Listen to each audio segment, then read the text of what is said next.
So, okay, this was the previous discussion. So, by considering a series RLC circuit, we have written the rate of change of E of t and rate of change of I of t equations. Okay, so, where E of t and I of t were considered as state variables in that circuit.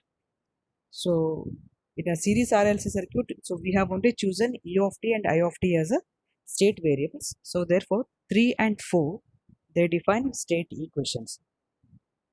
Now, with the state equations, the solutions can be determined for any instant of time t greater than 0. Okay, so, once the two equations are available, it is possible to evaluate the response at any given instant of time.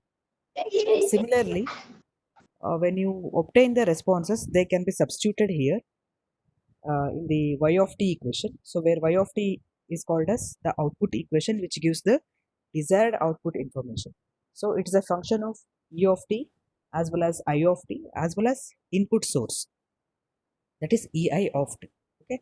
So, at the given time t, if all three are available, okay, so combining they give what is the value of y of t. So, therefore, through this state variable technique, it is possible to analyze not only the response of the system y of t, okay, it is possible to analyze even their rate of change of the some of the selected variables also, like voltage across the capacitor and current through the inductor in this case.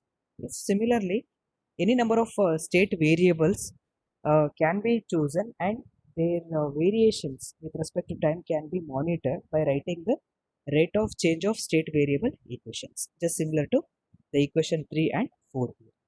So, 3, 4, 5 are the equations of the series RLC circuits, and these equations they are known as the state equations. So, more formally stating, uh, so the state variables, that is capacitor voltage E of t and inductor current I of t, in terms of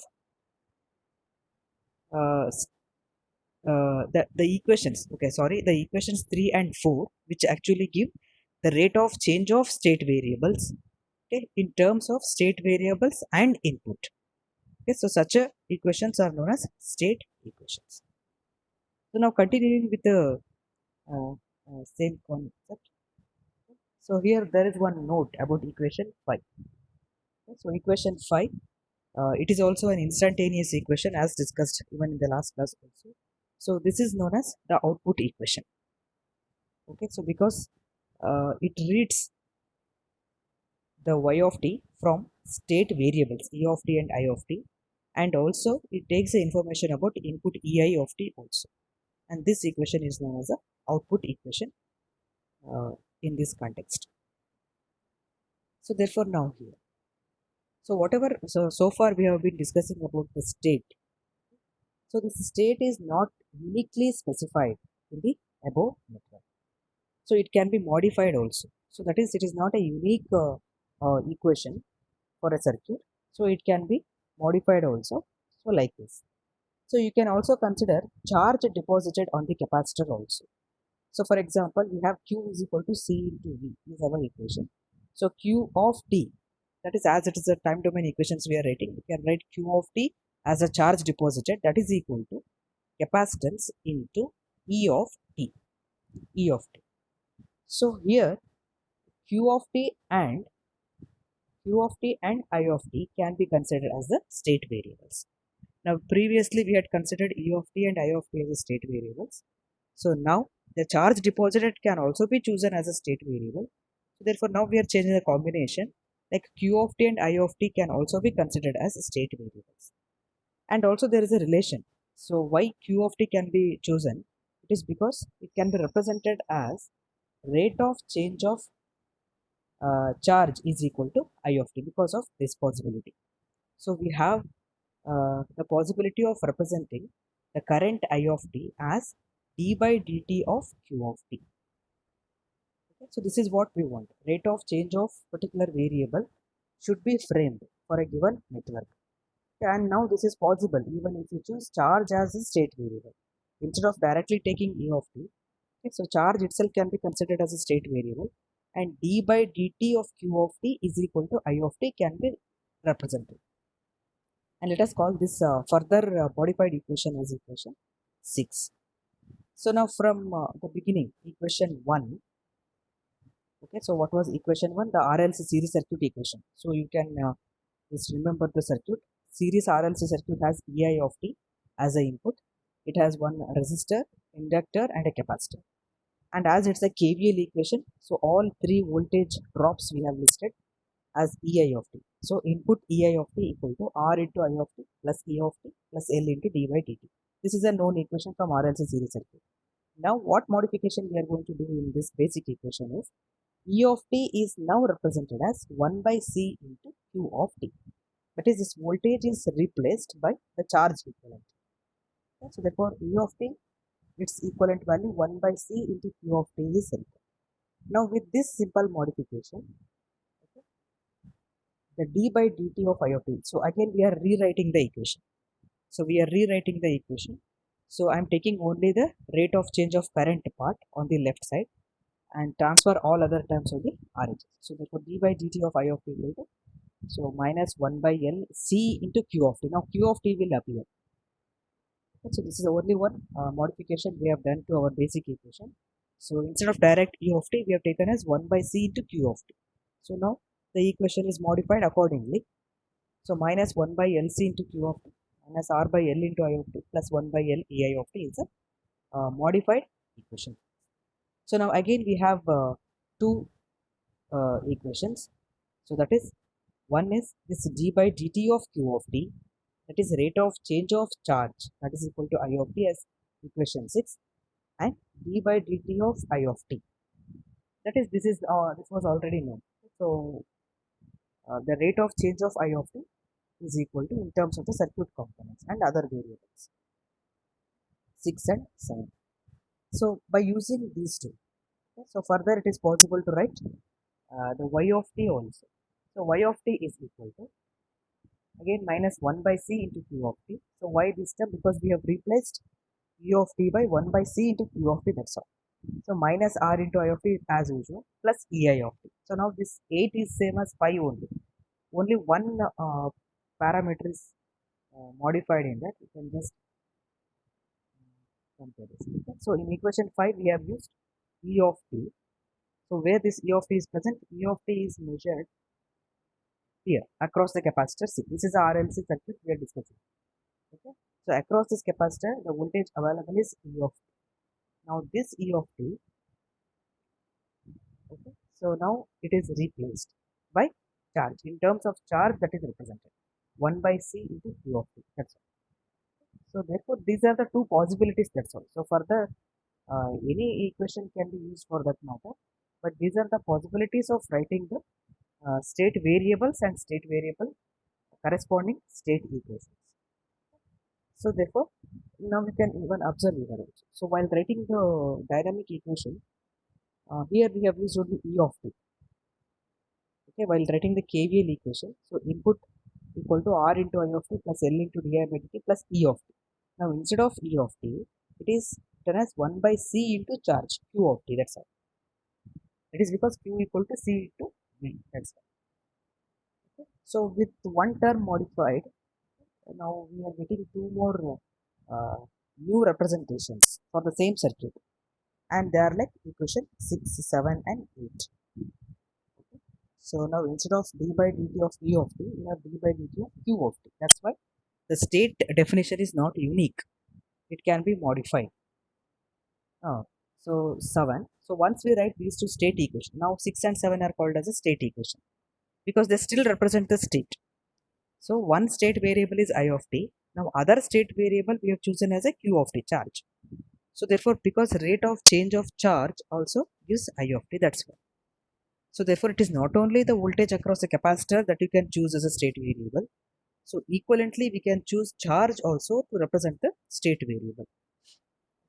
So now utilizing this the new charge concept, again y of t, that is new output response or the output equation can be written. The only change we are making is instead of E of t, now it is 1 by C into Q of t. That's all. Minus R into I and this EI, they are used as usual. And they were present even in equation 5 also. Okay. So now 6, 7, 8. are the new sets of equations.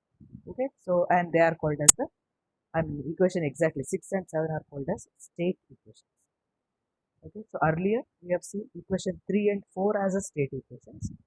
Now by changing e term by the charge, two more state equations are available. That is, they are 6 and 7. Okay, so these two are also called as state equations. And equation 8 is again, it represents the output equation. So that is one series RLC example to understand how to write the state equation and the output equation. Now similarly, we can also consider our mechanical systems also. And this particular diagram is known for it. So it is a spring, mass and dashpot system. So where there is one mass and the mass is associated with a friction B and it is also associated with a spring K and applied force is F, velocity is V and displacement is X. Okay, so therefore consider a very simple mechanical system as shown here. Now for this system, how to derive the state equation?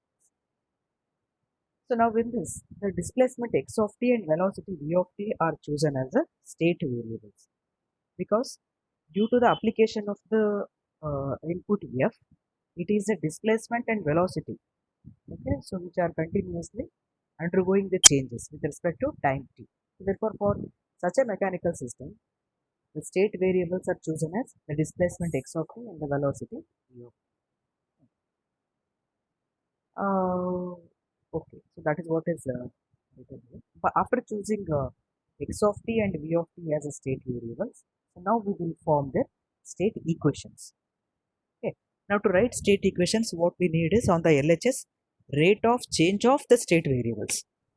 Okay, so first of all, state variables are x of t and v of t. Okay, after identifying the state variables, now we have to write the state equations in the form of rate of change of their values. Okay, so therefore that we will derive just similar to the RLC series circuit. So in the RLC series circuit, we were able to write the state equations by writing the KVL equation of the input loop. Similarly, here also we will write the system equations, and as it is a mechanical translational system, we know this equation that m into d square x of t by dt square plus b into dx of t by dt plus k into x of t equal to f is a what force balance equation that represents the given mechanical system. Now from this we are going to extract our state equations, and the other relation is d by dt, that is rate of change of x of t equal to v of t. And now this state equation is readily available because v of t is nothing but rate of change of displacement only. So therefore this equation can be readily considered, and therefore so only we need to uh, write one more, that is d by dt of v of t. Okay, because v of t and x of t are the two state variables. So for these two, we have to represent the d by dt equations. So for displacement, already it is known, that is d by dt of x of t is v of t. So this can be readily considered as one state equation. So we also want d by dt of v of t also, because v of t is also our state variable. So therefore now we will see where this d by dt of v of t is available. So therefore for this we need to slightly modify the force balance equation like this. Now basically what we have is m into d square by dt square of x of t, okay, plus b into d by dt of x of t plus k into x. Okay, so this part there is no problem. So in this part, that is in the first part, we can replace this d square by dt square into x of t as v of t term. Okay, it's possible to bring the v of t term in this first term. So therefore, m into d square by dt square of x of t can be written as m into d by dt of v of t, that's all. Okay, so this is because if you just differentiate v of t again, it again gives the same equation, same term in the first equation. So that's why instead of writing d square x of t by dt square, equally you can write as m into just d by dt of v of t, that's all, plus b into, it is these three terms are as usual, there is no change in this. Okay, so why this modification was required? Because we need to include our second state variable, that is a velocity term, v of t term we need. Okay, and that too in the first order. That's why d square by dt square of x of t, it needs to be simply written as d by dt of v of t. Now on the LHS we need only this term, that is d by dt of v of t. That's all. So therefore what we have to do, we have to transfer all the other terms on the RHS, keeping only d by dt v of t on the LHS. So by doing so,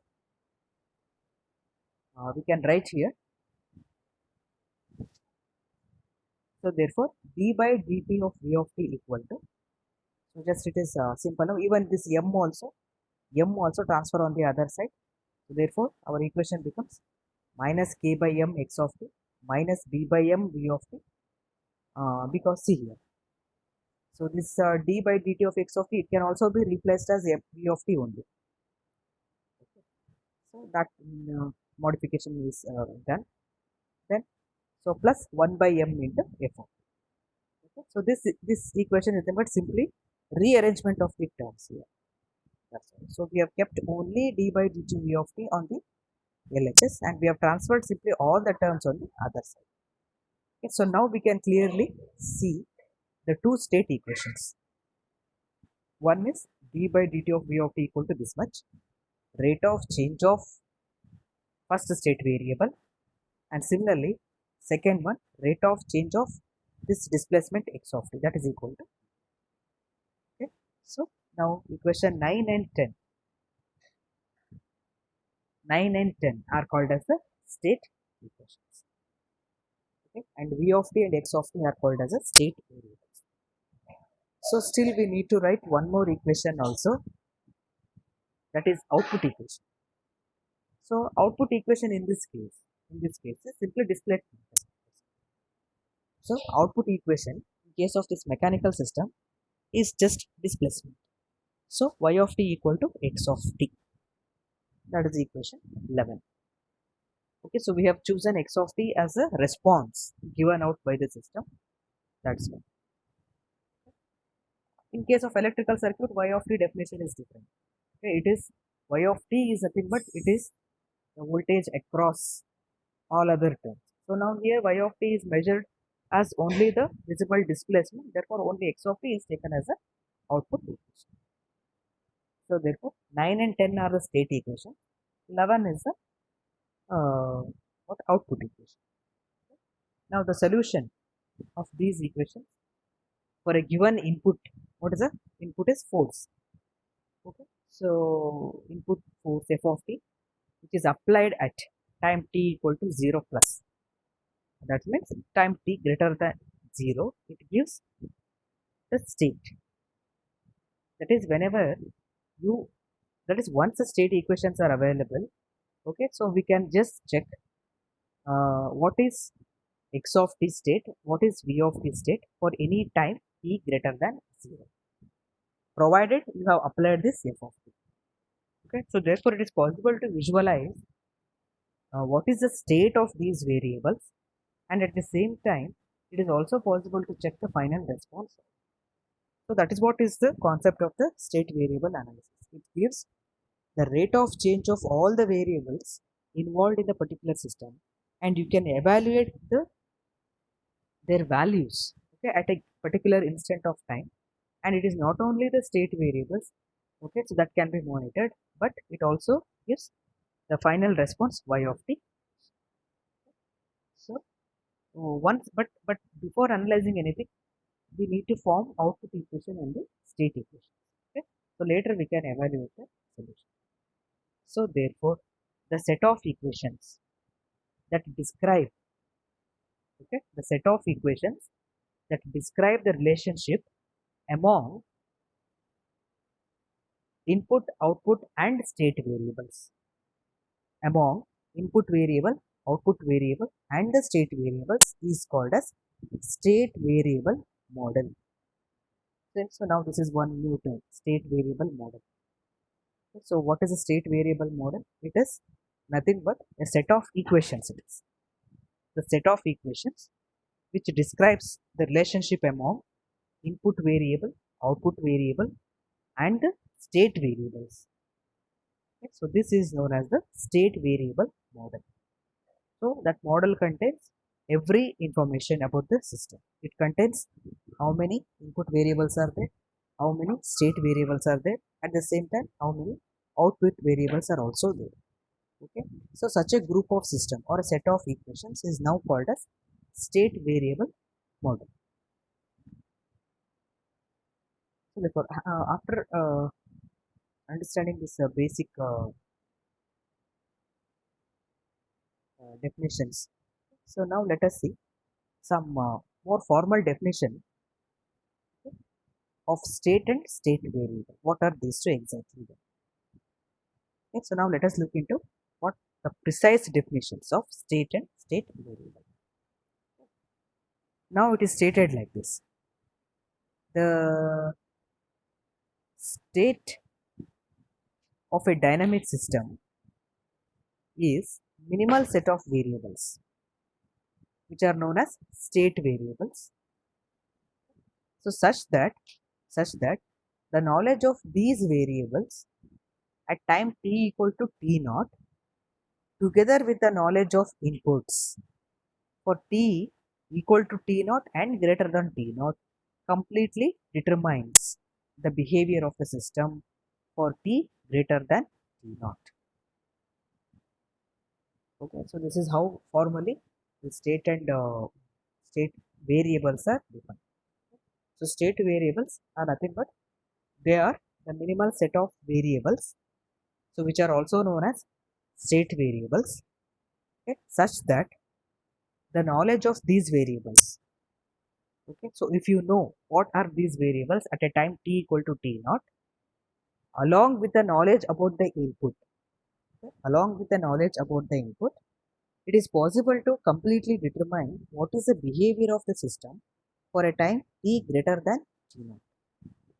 Okay, so therefore, with the knowledge of state variables, along with the knowledge of the inputs at a given time t equal to t naught, it is possible to predict or it is possible to determine behavior of the complete system for any time t greater than t naught. Okay. So that is what is the significance of the state and state variables. Therefore, by incorporating all these definitions now, what is a general structure of a control system? So now this picture shows structure of a general control system. Okay, so now here this block.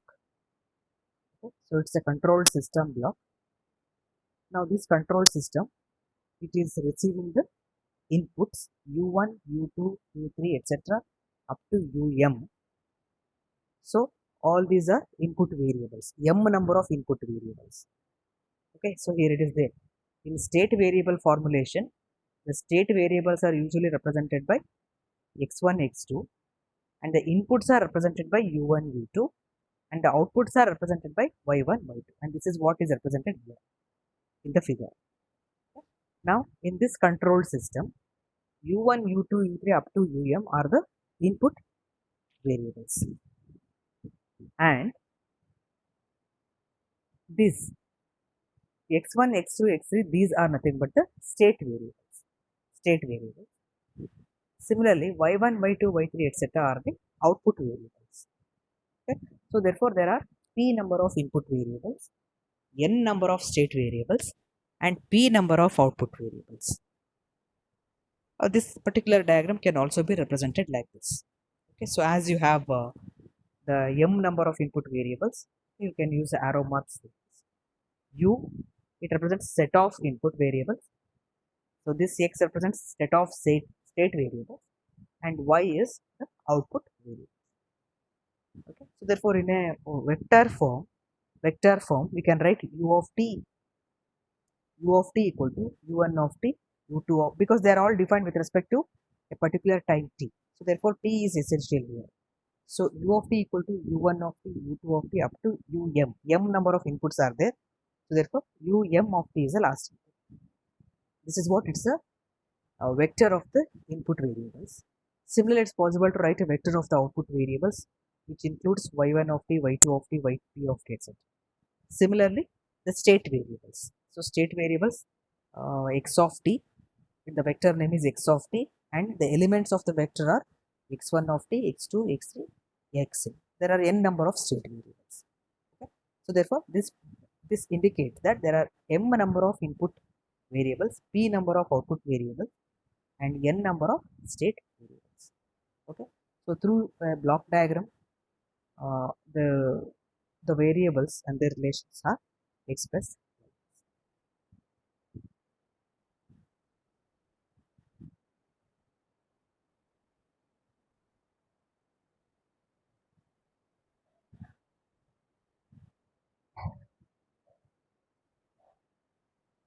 Okay, now once we have come to know about the general block diagram and so what are these input variables, state variables, output variables, all this terminology, then we will move on to writing what is known as uh, the state model of linear systems.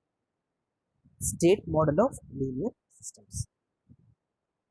So therefore, obviously, this model is written to know the states in linear systems. Okay, the systems which obey the principle of linearity. Okay? So for those systems, we are going to write the state model. So now from the previous examples of mechanical systems and electrical systems, so we have come to know what is the format of the state equations. Okay? So on the LHS we have the rate of change of state variables. On the RHS we have the other, how it is related with the circuit or the system components.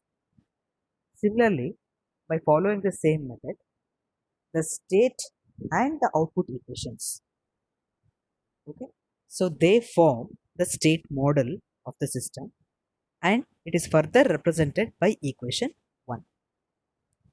Okay, so first of all, what is the state model? The state and output equations, they form the state model of the system.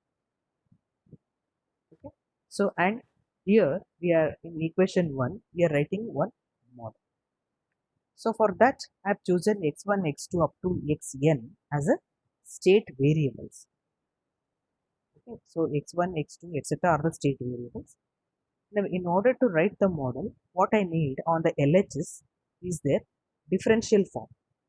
That is the rate of change of state variable form. So this is x1 dot. It means d by dt of x1 equal to, okay, d by dt of x1 of t, x1 of t equal to a11 x1 plus a12 x2 plus it continues depending on the m number of inputs for m number of inputs. Okay. Similarly, this is first state equation. Then the system may contain second state equation also. So therefore, x2 dot equal to second state equation. x2 dot means d by dt of x2, that is equal to a21 x1, a22 x2. They are the coefficients. They are the system coefficients, plus etc. up to second equation. M number of there are m number of inputs are there. You will have to extend up to that. Similarly, there are n such state variables in a system. Okay, so now these equations you can just compare with the previous mechanical system equation. So in the mechanical system, what are the two equations? They were 6, 7 and 8. That is d by dt of v of t, d by dt of v of t. That is, you can write it as v of t dot, v of t dot equal to. Okay. So on the RHS we have so many other components which are related to the system. So on the LHS what we have, it is a rate of change of those state variables. So first state variable change was d by dt of v of t. Second state variable we have chosen as what displacement x of t. So therefore our second state equation was d by dt of x of t. Okay. So therefore now you can imagine these two equations are v of t dot and x of t dot. Okay, so like this, in the mechanical system, we had chosen velocity and the displacement as a state variable, so we could write only two equations. Similarly, any linear time invariant system may contain n number of such state variables. Okay, there in that mass spring dashboard system, the state variables were only v of t and x of t. That's why we had written d by dt of v of t equation, then d by dt of x of t equation. Those that is equation 6 and 7. Okay. Similarly, a general system, okay, may contain n number of such state variables. So for all those state variables, okay, so we have the corresponding state equations. And now those state equations can be written in a general format like this.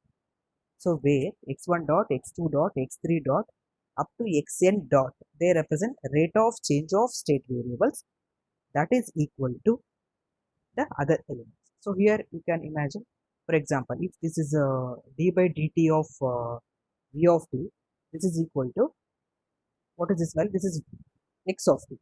The coefficient of x of t is 1.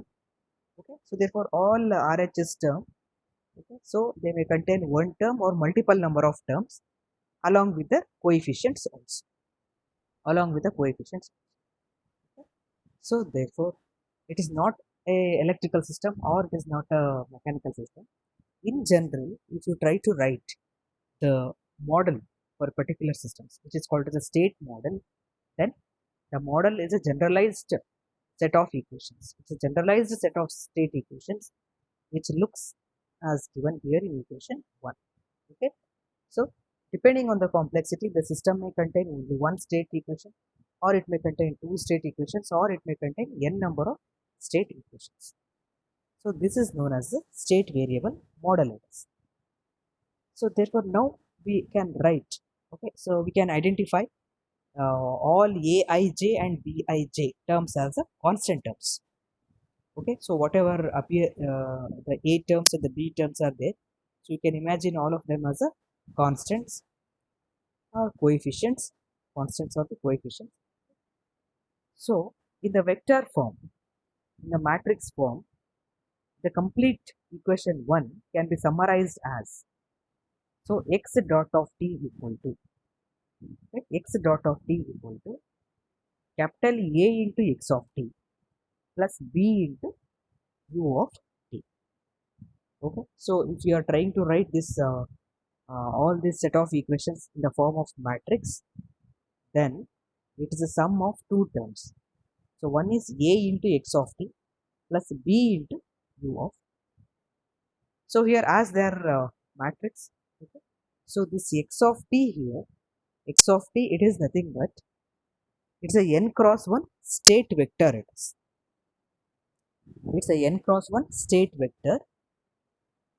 Okay, so that vector will obviously contain, so all x1, x2, etc. these terms. It's a state vector. Similarly, u of t, it's a m cross 1 input vector. It is. It's a input vector because that's why it is named as u of t. Therefore, this capital A is nothing but it's a n cross n. It's a n cross n system of matrix, and it's a matrix of all the coefficients. So the coefficients from these sets are nothing but a11, a12, okay, a13, etc. up to a1n. Similarly, a21, a22, a33 up to a2n. Okay, it continues. So till you reach this last equation, ann. Now, therefore, all these coefficients can be written inside a matrix, and this is a matrix of size n cross n, and it is named as capital A. Okay, and there is one more also. There is one more matrix B. This matrix B contains all the B coefficients, B11, B12, B13 up to B1n, and this matrix size is also n cross n. It's an input matrix. It's a n cross m input matrix. Okay. So now these are the two A and B matrix which are written by referring to the state model, okay, which is given by equation 1. Okay, so now this entire equation 1, which represents our state model, okay, so now it is written in a concise format using the vectors in the matrix like this in equation 2. Okay, so where x dot of t, it is also a vector of all the state variables.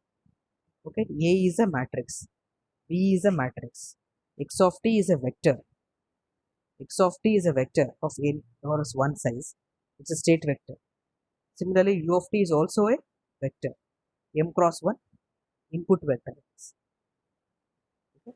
So it can be written in an elaborate form, or you can concisely represent the entire state variable model with the help of matrix and the vectors like this.